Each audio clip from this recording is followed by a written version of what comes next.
喂，小遠姐姐，係點樣啊，妹妹？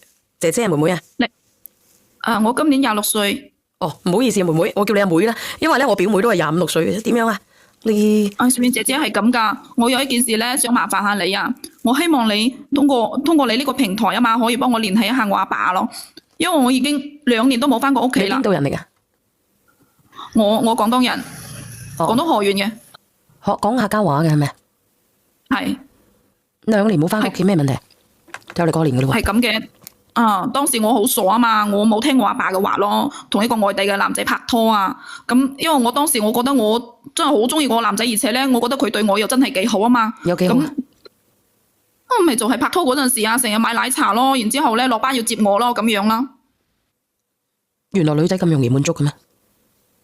我都唔知㗎，話掂啦，阿小遠姐姐，我而家真係唔知點算啦，因為我帶我男朋友翻去屋企嗰陣時嘛，然之後我阿爸阿媽佢就話佢話唔可以啊，佢唔同意啊嘛，覺得呢個男仔咧又後生啊，而且咧一睇咁樣啊，就冇咩責任心咯。咁其實係咪冇責任心啊？咁當時我心態唔係咁諗噶嘛，我覺得佢哋啊真係嘅咩都要理我咁樣啊，咁我讀書嗰陣時佢哋理我啦，係咪啊？咁我出嚟做嘢啊，佢哋仲要管我。而家我交個男朋友啊，佢都仲要管啊，所以我真係好反感佢哋當時咁樣嘅做法噶。你好反感，所以當時你而家反唔反感啊？咁我而家有啲後悔咯，可以咁話咯。小遠姐姐，我知道佢哋係對我好嘅。咁既然對你好，咁而家出現咗咩問題啊？你平靜啲講嘢，唔好咁激動好唔好？好。咁後面我就唔理佢哋咯，我就同我男朋友係咪一齊啊？偷偷喺出邊啊，就租房啊嘛。後面咧我就有咗 B 啊，咁我咪就偷偷地同我男朋友領咗證咯。但係即係結咗婚。係啊，結咗婚噶啦。但係我同你講，阿小遠姐姐，即係話我同我男朋友結咗婚啊，差唔多到2個星期咁樣啊。我老公佢就話佢阿媽喺老家嗰度啊，腦出血啊，佢話要喺醫院急救啊。咁我梗係急噶啦。我當時係咁啊，我就攞咗我阿爸嘅積蓄啊，差唔多20萬啊，攞俾我老公啊，急用啊嘛。你知噶啦，腦出血嗰啲嘢好緊張噶嘛，如果冇銀紙啊，人哋唔會幫你醫噶。咁我屋企有冇親戚朋友噶？咁我男朋友我老公啊，係佢個仔嚟噶嘛。我而家問你啊，你老公係佢個仔，我就問你一個問題，佢屋企冇親戚嘅？有，咁親戚都係有嘅。咁點解佢啲親戚唔俾，要到你去俾呢？係啊，唔係咁噶，阿小遠姐姐佢呃我啊。佢呃你啲乜嘢？係啊，其實佢真係嘅，因為佢啊真係佢都根本都唔係佢阿媽腦出血啊，佢自己啊喺出邊啊爭咗人哋嗰啲銀紙啊，去嗰啲咩賭咩博啊。咁即係你個男朋友有問，你個老公有問題好冇？係啊。咁點啊？咁但係呢嗰啲銀紙都俾佢用咗啦，但係我阿爸打電話俾我，佢就鬧我啊嘛，佢話叫我啊即刻將嗰啲銀紙啊還翻俾佢啊嘛。但係我當時我諗到嘅係佢阿媽腦出血啊，我就要去攞俾佢啊嘛。後面我就仲拉黑咗我阿爸添啊。你拉黑咗你阿爸，你係而家一直都冇聯繫係咪？係啊。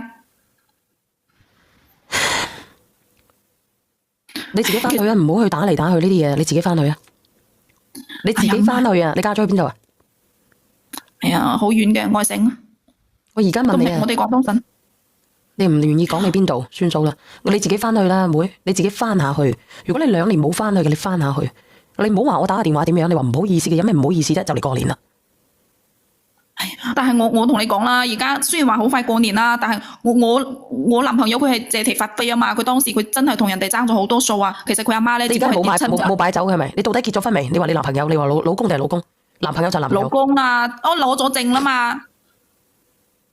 咁你點？攞咗證咗，咁後面咧我咪就咁樣咯，因為我知道咗之後，我梗係同佢發嬲噶啦，係咪啊？我話我咁樣對你啊，而且咧我而家有咗 B 啊吓，你爭人哋咁多數，我點算啊？以後我點算啊？佢仲跪低啊！佢當時真係跪低同我講噶，佢話佢以後咧一定會努力還錢啊嘛，佢就會努力將嗰啲銀紙還翻俾我阿爸噶嘛。我而家問你，咁如果係咁樣嘅，咁佢跪低，佢還咗咩啲錢？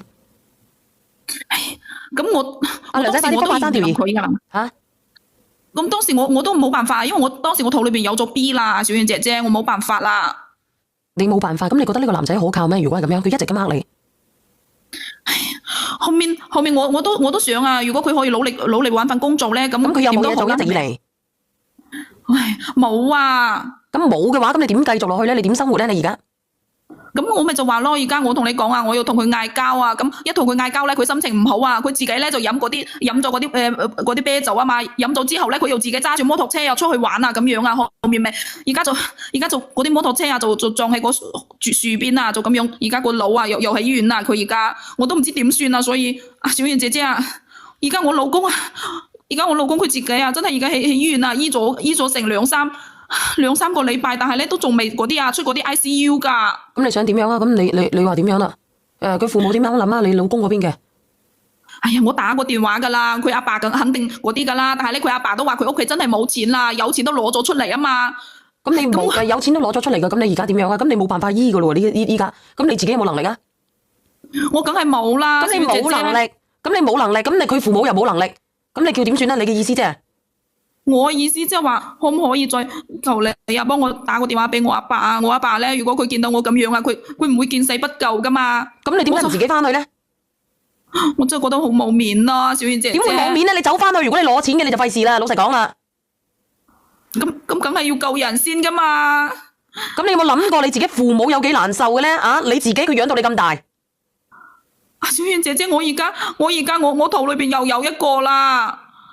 咁你明知呢個男人佢冇嘢做嘅飛仔嚟嘅，咁你自己已經有個 BB 啦，你仲要生一個，咁你以後點養啊？我問你，你有冇嘢做嘅？我點上班啊？我個女得1歲啊，而家我肚裏邊又有一個啦。咁你點生活啊？你點生活啊？我問你，你點生活啊？咁樣吓？咁咪就靠我老公去上班咯。但係咧，佢上班咁你又話佢冇嘢做到啊？佢上嗰份工都根本都唔夠噶，小燕姐姐。咁我哋兩仔乸係咪啊？我同我個女啊。我而家問你呢個男仔唔好係咪？我而家問你，佢而家咁樣算，你點算個 BB 點算？你個小朋友點算？我都唔知點算啊！而家我真係好難啊，小燕姐姐。唉，我點算啊？我而家佢阿爸我問你點算啊？咁你有冇問過人哋點算？有冇問過你嘅父母點算啊？我都想佢哋幫我一下。點幫啊？幫我捱過去先啦。點捱啊？點捱啊？我問你點捱？點捱？我而家真係冇銀紙使噶啦！我而家點算啊？而家醫院催緊我條數噶，我真係冇辦法啊嘛！我可以借我都借咗噶啦！我老公我問你，你有乜嘢條件去問人哋借？如果係你會唔會幫啊？直播間嘅人，你有乜嘢條件去問人哋借？你陀住個 BB，你抱住個小朋友，你用乜嘢條件去同人哋借？就算你走去同人哋瞓，人哋都瞓唔得到你，唔夠膽去瞓你，你點樣去還呢筆錢？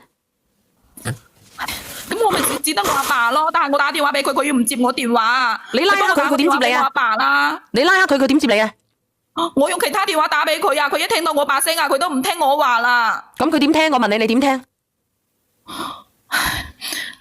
咁我點都係佢個女啊嘛，我親生女嚟噶。你親生女又點樣啫？你點樣去對佢啊？你成年噶啦，你26歲女噶啦。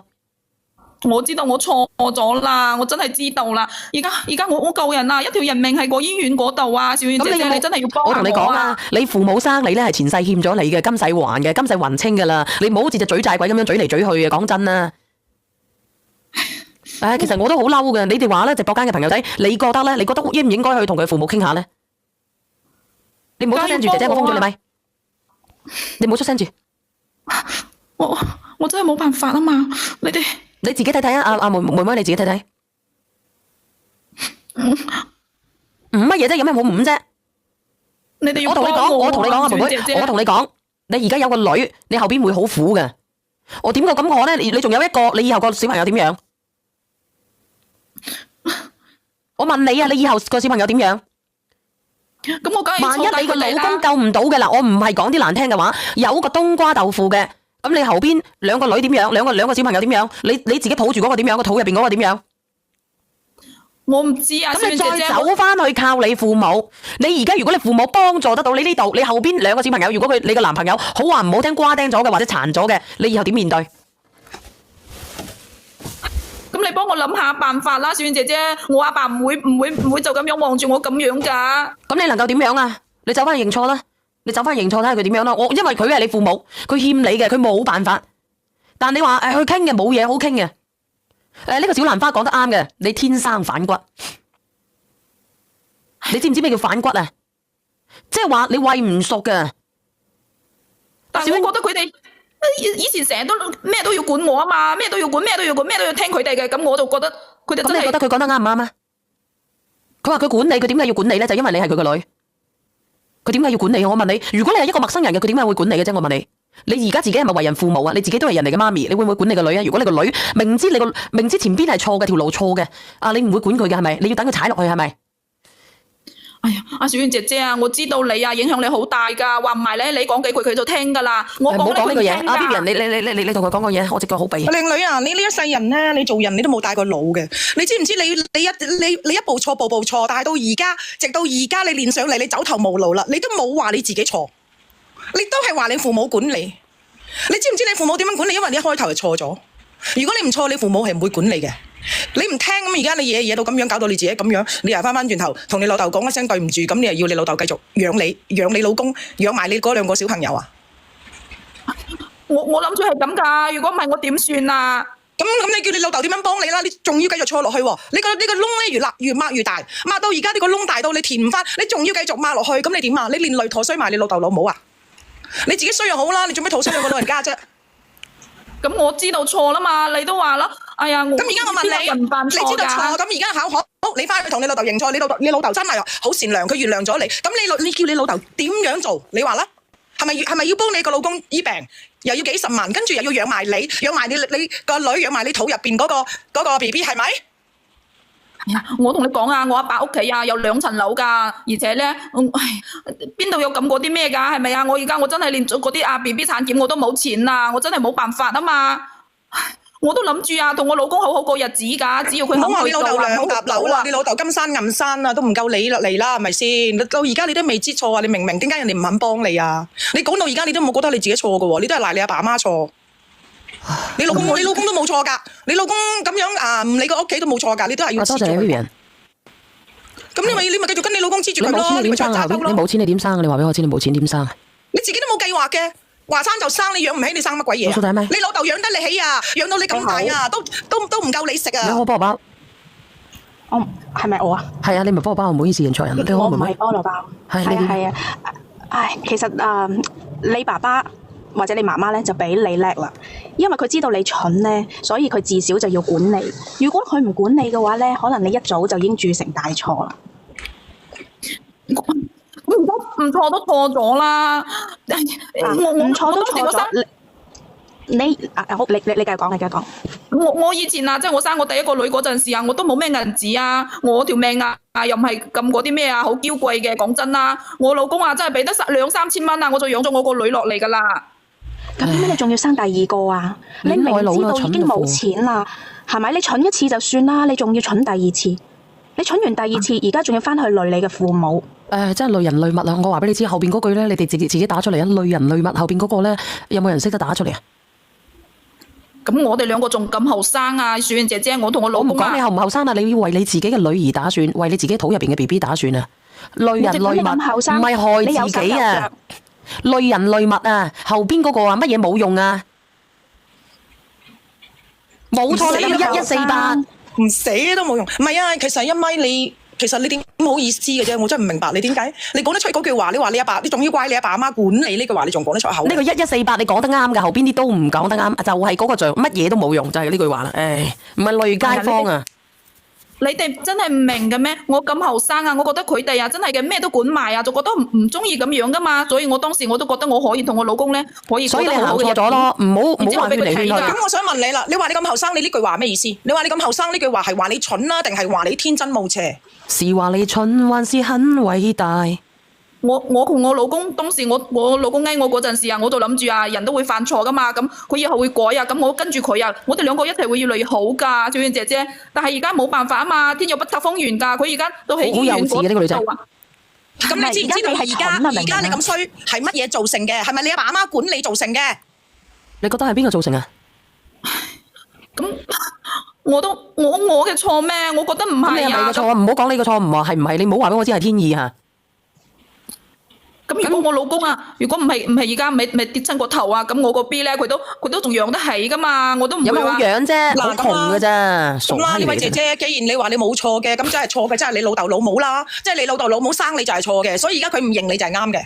嗱，我同你講阿姐姐仔，你自己走翻去認錯，至於佢幫唔幫你咧係你嘅問題，因為你嘅人生咧係你自己做咗主嘅。你聽唔聽到我講嘢嘅啫？小婉，佢嗰啲認錯都唔係真心嘅，係個嘴巴嘴講啫嘛，佢個心仲喺度怨恨緊佢父母。佢都冇心認錯，佢想你幫佢打電話過去，完咗呢件事。如果我傾偈，你自己都唔翻去過年啊，2年都冇翻過去，你為乜嘢都養到佢咁大？哎呀，佢係我老豆嚟噶嘛，我係佢個女啊嘛，佢梗係要點啦。佢而家就係道德綁架佢老豆老母啫嘛。冇翻啊，冇翻啊，乾脆姐姐。你老人家好可憐㗎，嗰兩個老嘢養大個女，俾你溝咗20幾萬，又養大個女又咁樣，又唔出聲，又姐姐我知道，你以為好少錢嚟嘅咩？你唔好翻去刺激你老豆老母啊！你唔好出聲時，倒數第一咪。翻拜啊！你哋等倒數第一咪，你講下嘢。如果我係你父母嘅話，我寄到歐俾你。你聽唔聽到人哋講乜嘢？我寄到歐俾你。你聽唔聽到人哋講嘢啫？你既然你話你自己冇錯嘅話，咁你何必要翻去揾你父母幫手咧？如果佢講佢老公錯咧，我都唔出聲噶啦，我就聽到嗰句佢話佢老豆老母管佢搞成咁嘅，我先上嚟嘅。我話你知，如果你父母唔管你嘅，你就等於係孤兒。你而家就等於社會啊！你父母唔管你嘅，你就等於係社會管理。你犯咩行咩差踏咩錯，佢就會由身邊嘅蝴蝶效應嚟管理，而唔係話你再有父母咁好噶啦。父母在啊，自己翻去墊高幾個枕頭去諗清楚啦。人生仲有歸途啊！父母去，人生只剩歸航。我覺得有一句話佢係比較係最貼切嘅，生嚿叉燒好過生你。好過生你，真係噶！父母去，人生就係剩得歸航噶咋，係咪先？幾十歲人20幾歲啦，同埋你爸爸媽媽而家已經冇咗個女噶啦，你留翻個錢俾佢傍身啦，等佢好好地養老啦。仲有啊，你話自己去結婚，咁你究竟有冇回翻杯茶俾你父母啊？有冇？你都冇父母嘅祝福啊！同你講，即係冇父母祝福。佢哋都唔好話佢哋點樣，佢哋點樣做咩人仔女啫？嗱，佢每一句話都係怨你父母嘅。等到錯咗先啦，等段時間啦，等你錯到大錯特錯啦，等你真係走無路可走啦，你再翻去啦，或者你仲有一次生機。嗰陣佢先知道係。小婉姐姐，我而家等唔切噶啦，我都發咗信息俾我阿爸噶啦。我話我知道錯啦，我話你接我電話好唔好啊？但係我阿爸佢連咩佢都唔覆我啊，連我啲信息都唔覆我啊，仲打電話過去咧，佢又唔接喎。你揾你老豆做乜嘢啊？你講清楚。冇嘢好傾啦，冇嘢好傾。你講清楚。你係咪揾你老豆幫你老公俾醫藥費啊？就係啊。或者我再講句，嗱，自己嘅路，自己揀嘅路。自己跪住都要行落去，你自己行落坐嘛，你自己揀噶嘛。明姐姐，我同你講，如果佢翻去問佢老豆咧，攞佢嘅生活費養住佢，咁仲講得過去。而家佢要翻去問佢老豆攞養佢老公講一句好唔好？啊，你講嗰啲。嗱，我同你講呢個姐姐，我同你好認真講一句，你呢個老公佢父母已經放棄咗佢，佢應該係做咗好多嘢，令到佢親生父母好失望，所以依家你都唔理佢。咁我想問你，佢個親生父母都唔理佢，你憑咩去理佢？佢哋係幫咗噶啦，但係佢哋冇我老豆咁有錢啊！佢幫咗幾錢？佢幫咗幾錢？佢就出咗7000蚊噶啦，7000蚊。你有冇去嗰邊睇過？佢淨係出到7000蚊。係啊，因為佢老豆啊，佢都話佢冇錢啊嘛，佢哋真係嗰度啊好生噶。你同佢講，你冇錢咧，你個仔就會死噶啦！你同佢講。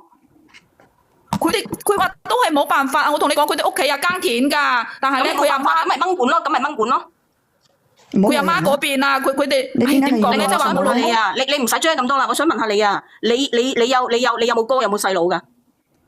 我有啊。有幾多姊妹啊？你？我做一個細妹啊嘛。即係你哋屋企係2個女冇仔噶？係啊。我終於明白啦。明白咩？費事講。我都 get 到你明白乜嘢？你阿妹妹啊？佢哋嗰邊點解冇理由7000蚊咁少㗎？你講大話，你叫佢都住咗係咪咁多日咯？係咁嘅，咁我老公啊，即係跟住佢阿爸啊嘛，佢阿爸咧又係一個嗰啲啊中意食嗰啲燒酒嘅人啊，所以咧佢就真係冇咩銀紙嘅。但係佢阿媽咧就另外嫁咗個人㗎啦，佢阿媽都俾咗銀紙嘅，俾咗10萬㗎。哦，佢哋2個分開㗎，但係佢阿爸真係冇辦法啦。佢阿媽又話佢嗰邊咧仲有頭家嘛，所以咧呢啲係佢最大嘅辦法啦。所以我都冇辦法。你咁樣啦，姐姐，你咁樣啦，你叫佢阿媽諗辦法。佢阿媽都俾咗啦，佢話佢嗰邊啊仲有個家庭㗎，佢冇辦法啦。我想同你講，你阿爸都俾咗，你爸俾咗20萬俾你啊！你老呢個豆俾咗仲多1毫子禮金都冇，佢仲要倒貼20萬過去㗎。我都係1年之前嘅事啦。仲要一杯茶都冇回敬翻啊！你做咩人仔女啊？攞咗20萬啊！你敬茶都冇啊！依家立遺囑㗎啦，第日嗰啲錢全部俾晒你阿妹啊！其實咧，我同你講啦，現今社會啊，就算你係咩農村啊，個仔病成咁啊，都冇理由攞個7000蚊啊！佢老豆有冇屋啊？賣屋啦！哎呀，佢屋企咩都冇噶，家徒四壁啊！我同你講，你同你個奶奶講，你救你個仔就會死噶啦！你同佢講。唉，而家我真係唔知點算啊！你哋話我知啦吓。嗱，你其實好簡單啫，你翻頭嫁啦。呢度你冇理啦，你翻頭嫁呢個最明智噶啦。如果你醫翻佢係咪要掹咗管咩咗先可以翻頭嫁㗎？如果醫翻佢個癱瘓喺度，你究竟你照顧你兩個女好定照顧佢好？你收入我點由邊度嚟？㗎？我而家肚裏邊入邊仲有一個啊，點解？咁係咯，咁係啊如果咁你好救咗佢，佢過好過生，你依家咁你樣啊！收聲，你救咗佢，你救生佢之後，佢癱瘓喺度，跟住你要照顧你兩個女，又照顧佢，你點樣生活？係咯，語言識別唔到。倒數第一咪邊個嚟㗎？係咪我啊？係你嚟嘅，唔連上嚟，妹妹冇嘢傾啊！係啊係啊，冇用啊，唔好翻去累父母啦，真係㗎。唔好練啦，唔好練啦，唔好練啦，唔好練啦，唔好練啦，送首歌俾你聽聽啊，放翻你落去啊！